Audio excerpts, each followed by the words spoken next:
लोगों को जैसे स्पोर्ट्स, म्यूजिक और कुकिंग में इंटरेस्ट है, ठीक वैसे ही क्रिस बेली भी प्रोडक्टिविटी को लेके ऑब्सेस्ड था। वो अपने हाई स्कूल से ही प्रोडक्टिविटी के काफी सारे टेक्निक्स के ऊपर एक्सपेरिमेंट करता रहा और उनकी इसी हार्डवर्क की वजह से यूनिवर्सिटी से ग्रेजुएट होने के टाइम पे उनके पास 2 फुल टाइम जॉब ऑफर्स थे। हालांकि उनके पास 2 फुल टाइम जॉब ऑफर्स थे, लेकिन उन्होंने उन जॉब ऑफर्स को ठुकरा के खुद का एक प्रोजेक्ट स्टार्ट करा, ये यार्ड ऑफ प्रोडक्टिविटी। अगर आप भी क्रिस बेली की तरह प्रोडक्टिविटी और एफिशिएंसी को लेके ऑब्सेस्ड हो तो ये बुक आपके लिए गेम चेंजर हो सकता है।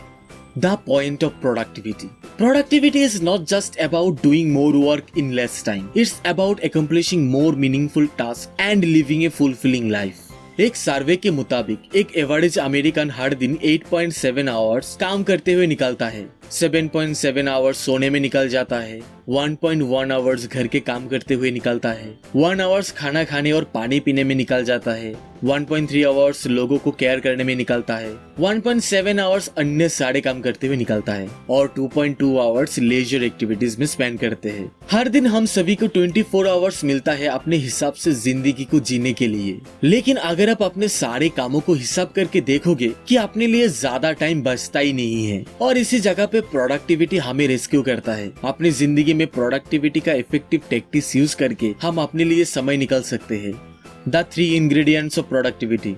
ऑथर के हिसाब से प्रोडक्टिविटी हासिल करने के लिए टाइम, अटेंशन और एनर्जी, ये 3 इंग्रेडिएंट्स होना बहुत ही ज्यादा एसेंशियल है। आज के इस फास्ट पेस दुनिया में ये 3 एलिमेंट्स को मैनेज करना ही बहुत ही ज्यादा क्रूशियल बन चुका है। हमें ऑटो पायलट मोड पे रह के काम करने की बजाय डेलिबरेटली काम करना चाहिए। अगर कोई सोच समझ के ध्यान से अपने पूरे इंटेंशन से काम करे तो इससे उसका प्रोडक्टिविटी एनहांस होने के साथ साथ हमें मीनिंगफुल रिजल्ट भी मिलता है।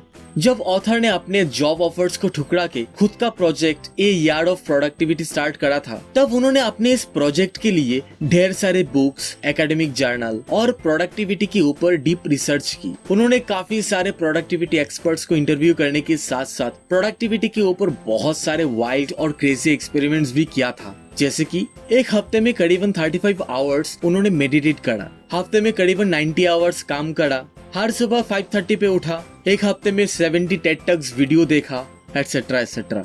करीबन 1 साल के एक्सपेरिमेंट के बाद ऑथर क्रिस बेली इस बुक में कुछ ऐसे प्रोडक्टिविटी टेक्टिक्स बताते हैं जिससे you can identify crucial task in your work on those tasks more efficiently, manage your time like a pro, overcome procrastination, work smarter, not just harder, develop laser-like focus, achieve mental clarity and energy throughout the day. The connection with meditation.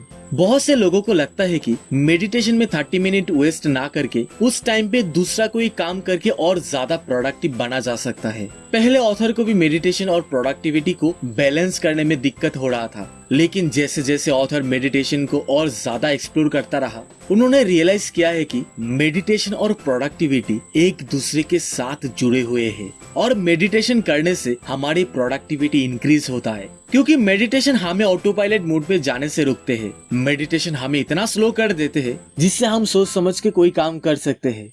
तो दोस्तों, अगर आपको और भी detail में productivity tactics के बारे में जानना है तो don't forget to grab a copy of the productivity project by Chris Bailey. और अगर आपको ये वीडियो पसंद आए तो give us a thumbs up, subscribe to our channel and hit the notification bell so you don't miss any of our future book summaries. Thank you for joining today. I will see you in the next video. Happy reading and stay productive.